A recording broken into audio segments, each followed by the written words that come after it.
Bonjour et bienvenue dans le Kick Parade 171. Salut Swan. Ouais, salut Erwan, bonjour à toutes et à tous. Alors, une émission un peu spéciale parce qu'on est à la fin de l'année et que franchement, il n'y a plus grand chose. Voilà, il y a 2-3 nouveautés là dont on va parler, mais c'est quasiment mort. Donc, exceptionnellement, on va faire un top 5 au lieu du top 10, donc l'émission va être assez courte. On vous le dit. Par contre, on va faire une émission début d'année prochaine parce que là, on va s'arrêter. Parce que là, autant vous dire que les 2 prochaines semaines, il n'y a plus rien. C'est Noël. Mais pour début janvier, on fera une émission avec des campagnes attendues pour 2025 et puis quelques campagnes qu'on a particulièrement en 2024. Un mini bilan, on va dire. Et puis voilà, histoire de commencer l'année 2025 en beauté. Et puis bon, après, ne vous inquiétez pas, ça va repartir. Comme en 40, comme on dit. Il va y avoir des gros trucs qui vont s'enchaîner, c'est sûr. Mais voilà, donc c'est une petite pause sur les réseaux de sociofinancement, toujours, depuis le début où on fait cette émission. Au début, on s'acharnait à faire des émissions jusqu'au bout, jusqu'à la fin de l'année, et puis finalement, on s'est rendu compte au fur et à mesure que ça servait à rien. Il n'y a plus rien qui sort. Donc, écoute, c'est parti pour le top 5 alors, du coup. 5e position, donc on a quand même une entrée. Mine de rien, Oui, et une nouveauté. Il en faut. Donc c'est First Monday in October, 87 000 euros. Alors 1022 contributeurs, ouais, c'est pour ça qu'on commence au top 5, parce que vous imaginez les 5 d'après, quoi. Ça aurait été un peu ridicule. Il est là encore pour une semaine. Alors c'est un jeu très sérieux, historique. Mais alors, est-ce que tu te rappelles, c'est la boîte qui avait fait Votes for Women.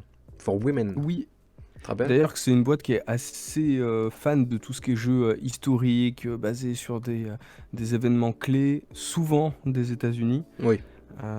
Donc ouais, on voit qu'ils continuent dans cette lignée-là avec ce nouveau projet.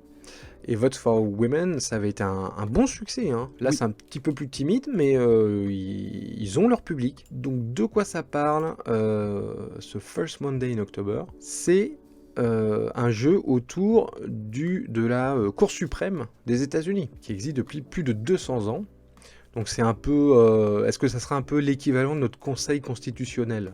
Ouais, c'est un peu... Alors, comme c'est pas tout à fait le même, C'est pas tout à fait le même les fonctionnement. mêmes institutions politiques aux États-Unis et en France, mais c'est vrai que si on devait faire un comparatif, c'est peut-être ce qui s'approcherait le plus. Donc c'est supposé être des sages qui donnent un peu les grandes tendances de ce qui est bien ou pas bien dans la société américaine. Voilà. Qui vont appuyer sur certaines lois, qui vont faire apparaître certaines nouvelles règles par rapport à l'évolution de la société. Ce sont des gens qui servent à ça. Et donc le jeu, déjà la thématique est quand même assez originale. On va être un de ces sages.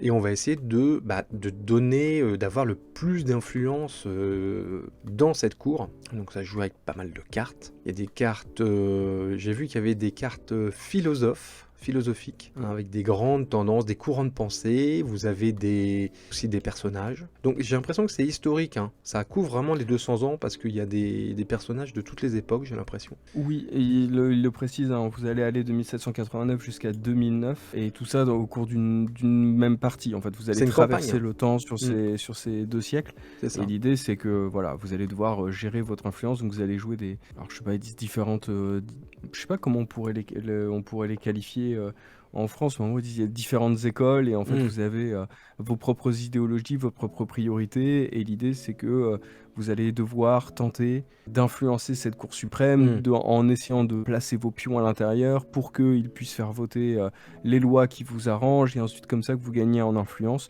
Donc ouais, c'est presque un jeu de lobbyiste en réalité. C'est ça, ouais, mais c'est un jeu politique. Ouais. Totalement. En tout cas, je trouve que c'est vachement original. Je trouve ça un brin cher quand même. C'est un brin cher, et la campagne est un peu austère. Autant, oui. Déjà le jeu l'est un peu dans sa thématique, dans son esthétique, etc. Mais ça peut plaire. Mais je trouve que ce qui est dommage, c'est que la campagne va pas accompagner ça en rajoutant un peu on va dire de fluidité, de lisibilité. Là vraiment, c'est 3 paragraphes, une vidéo de gameplay. On a l'impression que c'est tourné dans une morgue, et puis c'est à peu près tout, quoi.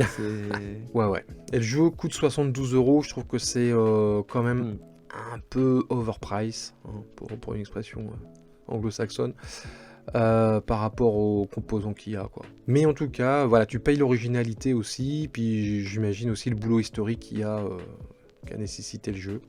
Donc c'est vraiment un jeu niche de chez niche, hein. Autant vous dire qu'il n'y a pas de VF, évidemment. Donc voilà, bah c'est 5e, donc ça veut dire quand même que même dans on va dire un contexte un peu faiblard hein, de sociofinancement, c'est quand même un jeu voilà, qui a trouvé son public. 4e place, bah c'est une nouveauté aussi, enfin une nouveauté entre guillemets, parce qu'il reste plus qu'une petite semaine, il était là la semaine dernière, mais il n'était pas encore dans le top. C'est Tales of the Arabian Night 40th Anniversary Edition, 40e anniversaire, c'est un vieux jeu, hein, la vache. Bah, j'étais pas né. C'est ça. Voilà, c'est dit. Donc, bah, c'est un jeu qui vous propulse dans tout ce qui est les mille et une nuits, hein, Oui. voilà, toutes les fables et les mythologies orientales. Donc, le contexte est cool déjà, c'est marrant. Si vous avez grandi avec le Aladdin de Disney, peut-être que voilà, ça va vous donner envie de jouer au jeu. Et alors, c'est quand même un jeu à campagne, hein, mine de rien, un jeu narratif à campagne. Et je me dis, à 40 ans, c'était quand même sacrément gonflé de faire ça, hein. Ouais, c'est un peu précurseur. Et je comprends qu'aujourd'hui, ils aient envie de le remettre un peu sur le devant de la scène en disant, mais en fait, c'est un peu la tendance. Bah ouais, carrément. Essayons de dépoussiérer cette licence. Bah ouais, c'est Je une trouve bonne que idée. c'est une bonne idée, mais ça manque un peu de finition. À mon sens, ça manque un peu de finition. Le matériel fait un peu daté, le choix des couleurs C'est vrai. est pas terrible. Ouais. Le Et donc plateau tu de t'attends jeu, un petit ouais. peu à voir un jeu un peu de luxe, quoi. Souvent, quand ils remettent au goût du jour des vieux jeux comme ça, un peu plus, on va dire, plus bling bling sur la table, quoi. Bah, c'est ça. Après, bon, on peut pas demander à tout le monde de faire du Awaken Realms, tu Mm. sais, parce ils avaient eu cette tendance. Ouais. Mais je trouve qu'il y avait un entre-deux. C'est-à-dire, en plus, aujourd'hui, on voit qu'il y a une espèce de retour un peu de l'esthétique très épurée. Mm. Et on voit qu'ils vont un peu. C'est un peu l'objectif, mais je trouve que ouais, le choix esthétique est pas terrible, quoi. Ouais. Le matériel est pas beau, les couleurs marchent pas trop. Et Ouais, c'est ouais. dommage parce que effectivement, il y a un côté un peu historique dans le jeu Mm. qui donnerait envie d'en savoir un peu plus. Ouais, puis c'est de la Après, ça fantasy refait que t'as rien à pas la qualité l'habitude du de jeu, quoi. voir non plus.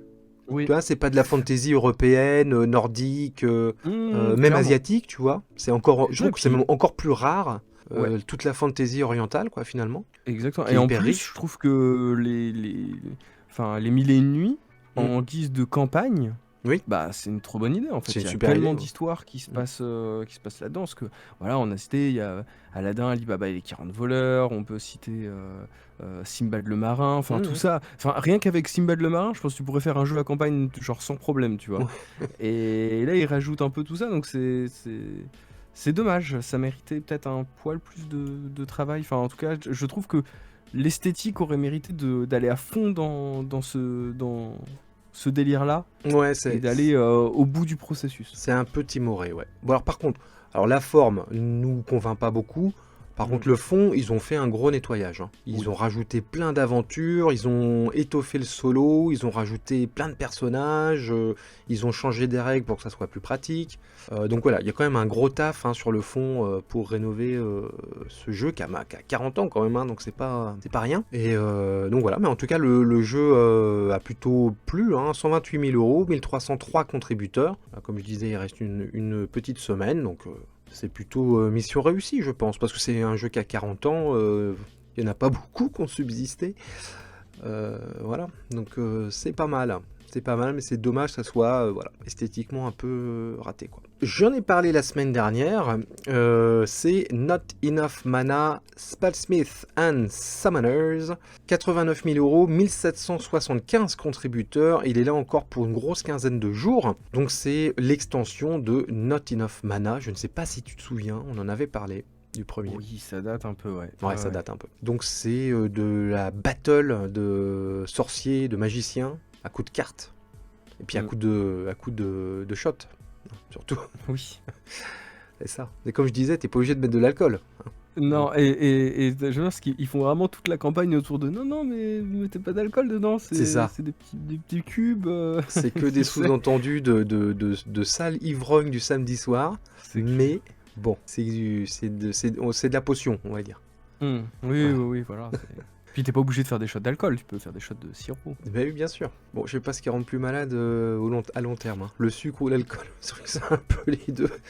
Bon, bref. Donc le jeu en lui-même est très pop, hein.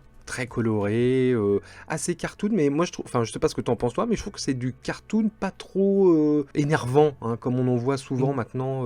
Je trouve que Ouais, ouais. c'est assez réussi, C'est tout. il y a une patte, Ouais. quoi. C'est toujours pas ma cam, mais je suis d'accord que c'est pas du Mushkin, quoi. Ouais, voilà, il y a quand même une petite originalité, un petit twist, je trouve. Notamment dans les créatures, là, je vois un ver géant qui ressemble un peu à un ver de Dune, mais en version un peu pop. Ça fait un peu Mm. 70s d'ailleurs, voilà. Ça fait un peu 70s comme dessin, je trouve. Donc, un peu psychédélique. Dans le style, je trouve que c'est plutôt pas mal, quoi. Après, faut aimer le style. Mm. Voilà, mais en tout cas, le jeu il plaît, donc attendez-vous à voir une troisième, enfin une deuxième extension à mon avis. Et il y a une VF en plus, voilà. Vous pouvez mettre du pinard, si vous voulez. Une VF. Alors, on passe à la deuxième place déjà. Ça va vite, hein. Oui. Eh oui. On l'avait vu la semaine dernière, c'est un jeu sur Kickstarter qui s'appelle Enormity. Alors lui, il marche très très bien. 784 000 euros, 3795 contributeurs, ce sont les derniers jours, il s'arrête ce week-end. Donc c'est une espèce de dungeon crawler, alors je dirais même spaceship crawler, puisque vous allez arpenter un énorme vaisseau spatial qui revient d'une dimension parallèle, c'est un peu le concept, hein. Donc il va falloir l'explorer. Et à l'intérieur, eh bien, il y a tout un tas de monstruosités. Donc on flirte plutôt vers la science-fiction d'horreur plutôt que, je dirais, la science-fiction alien. Bon, même si Alien c'est de la science-fiction d'horreur, bon voilà, les frontières sont un peu poreuses, mais ce que je veux dire c'est qu'on est plus dans le monstre que dans l'extraterrestre. On est plus dans du Hellraiser meets Alien, on va dire. J'avais comme référence Event Horizon la semaine dernière. Tu te rappelles de ce film, Event Horizon? Oui, et oui, bah, c'est le seul bon film de Paul W.S. Anderson, non? À peu près, ouais. Moi aussi j'aime bien ce remake de Death Race, je le trouvais plutôt rigolo aussi. Oui, Mais bon. oui, c'est vrai qu'il y a un petit peu de ça. Bon, t'es aussi obligé un peu de penser à Alien, hein, c'est Oui, forcément. un peu inévitable, hein. D'ailleurs, ils assument, hein, il y a certaines cartes, certaines figurines. Bon, tu sens même la patte un peu Giger dans l'esthétique. Ouais. Oui, non, il y a un côté comme ça, mais il y a une petite touche un peu plus horrifique, horreur gothique, on va dire, que SF, voilà. C'est un mélange des deux. Et évidemment, je pense que on va forcément le comparer à Nemesis, hein, le jeu de Waken Realms, qui lui était vraiment, là, pour le coup, très alien-like. Bon, voilà, à voir, hein, je sais pas, nous on n'a pas essayé Enormity, donc on peut pas vous dire ce que ça vaut par rapport à Nemesis. En tout cas, voilà, en tout cas, il y a des belles figurines déjà. Je trouve qu'il y a vraiment des figurines réussies. Et puis, ouais, moi j'aime bien visiter des gros vaisseaux spatiaux, hein, c'est mon truc. Ils ont sorti une nouvelle extension, hein, d'ailleurs, cette semaine, qui s'appelle Empire of the Thousand Suns. Donc une nouvelle campagne, carrément.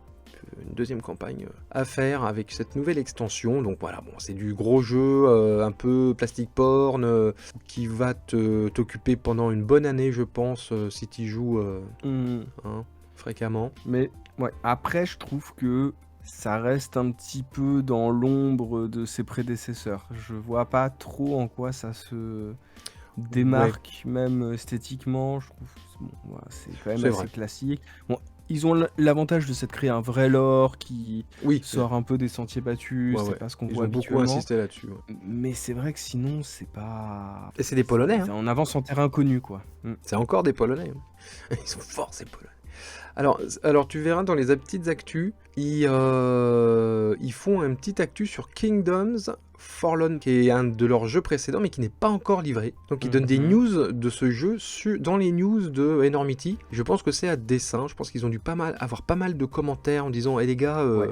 livrez d'abord votre autre jeu, et puis après vous ferez une campagne d'un nouveau jeu après, hein. Donc voilà, donc ils sont en train de dire que c'est en production, que ça va bientôt être livré, etc. Je pense que c'est pour rassurer, en fait, hein. Pour dire, non, on ne fait pas partie de ces sociétés qui lancent je sais pas combien de Kickstarter et qui ne livrent jamais. Donc voilà, à vous de nous dire. C'est après, il faut les croire sur parole. Exactement, c'est ça. compliqué. Donc qu'est-ce qu'ils avaient fait avant? Oui, ils avaient fait Ion Trespass, qui était un gros truc. Je sais pas si parmi nos auditeurs et nos viewers, il y a des gens qui ont Aeon Trespass. Peut-être qu'ils peuvent nous faire un petit retour sur comment est le jeu, comment ils ont été livrés, dans quelles conditions. Peut-être que ça peut donner des clés pour ceux qui sont intéressés par Enormity. Voilà, mais en tout cas, sachez que Kingdom Fallen, il n'a pas encore été livré. Et ça a été un gros carton, hein, je me rappelle. Donc Enormity sur Kickstarter, c'est deuxième. Et donc number one, pour la dernière fois, puisqu'il il s'arrête ce week-end aussi, c'est le Cool Mini or Not. Alors là, c'est sur GameFound. Cthulhu Death May Die Forbidden Riches. Donc, un nouvel opus dans la saga Cthulhu Death May Die. Donc, gros jeu un peu à la Zombicide. J'exagère peut-être un petit peu, c'est peut-être un petit peu moins basique que Zombicide, quoique, je sais pas. Dont l'univers de Lovecraft, évidemment. Voilà, avec un énorme Godzilla. Hein. Oui. Toi aussi, t'as bondi Ouais, ou pas? ouais, surtout que. Bon, alors, moi j'adore Godzilla. Bah, moi aussi. C'est vraiment une créature que je trouve trop chouette. Et en fait, elle mériterait tellement un jeu. Bah oui, je suis d'accord, c'est ce que je Elle disais la semaine entière, en fait. dernière. Enfin, ouais, c'est. Pourquoi ne Et pas là, faire du un coup, jeu? bon, c'est ça. Enfin, surtout que tu peux prendre exactement les mêmes mécaniques. En plus, ça te permet de changer un peu cette esthétique. Bon, voilà, années 20, années 30, qu'on Ouais, a c'est ça, déjà ça vu changerait. 20 fois. En plus, t'as vraiment moyen de faire un jeu assez asymétrique avec d'un côté Godzilla et de l'autre côté la ville de Tokyo qui doit se défendre. Bah ouais. On a eu le fantastique Shin Godzilla, moi, que je trouve incroyable. C'est peut-être probablement le meilleur film Godzilla. Bah moi Mais, j'adore. où tu as cette espèce de, tu sais, de Godzilla qui progresse. Oui. Tu vois, et du coup, tu pourrais vraiment faire un truc là-dessus, en fait, sur... au début, le monstre est un peu fragile, mais les humains, ils ont pas encore vraiment mis les moyens à faire une espèce de course contre la montre, Mhm. etc., pour limiter les dégâts. Enfin, t'as vraiment un truc incroyable à faire avec Godzilla. Bon, après, ça veut pas dire que... Enfin, bon, je trouve ça un peu hors sujet, mais bon, à la rigueur, c'est un petit easter egg, voilà, clin d'œil, clin d'œil. Mais c'est vrai que c'est en voyant ça, plutôt que de me faire bondir sur oh là là, ils ont fait les deux, mais plus de me dire, en fait, je veux un jeu Godzilla. Bah moi, ouais. en fait. Puis Godzilla, il y a tout un bestiaire, hein. Bah, Il y a tout un tas de bestioles, enfin tout un tas de créatures autour de Godzilla aussi, donc bah, c'est non, vrai il que y a si des choses à t'élargis faire. au kaiju derrière et tout, enfin, Bah oui. tu peux Bon après il y faire ce que tu avait veux. le truc, la Monster Apocalypse là, qui a essayé de refaire Mythic Oui. Game malheureusement, qui sera jamais livré, qui était un peu dans le même trip. Hein. Voilà, mais il sera jamais livré, donc autant faire un jeu Godzilla. Voilà. Donc Cthulhu Death May Die, pardon. Donc c'est une grosse extension, mais qui peut se jouer toute seule. Hein. Vous n'êtes pas obligé d'avoir le reste.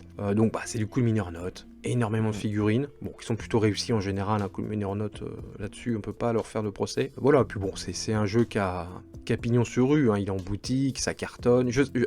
Sincèrement, je ne sais plus c'est la combientième d'extension de Cthulhu Death May Die. Je ne sais pas. Je ne m'en rappelle plus. Mais bon, il y en a déjà eu plusieurs. Et voilà, c'est certainement un jeu très sympathique à faire. Alors moi je l'ai essayé une fois, j'ai bah alors. essayé une partie. Toi t'es difficile en Lovecraft, hein.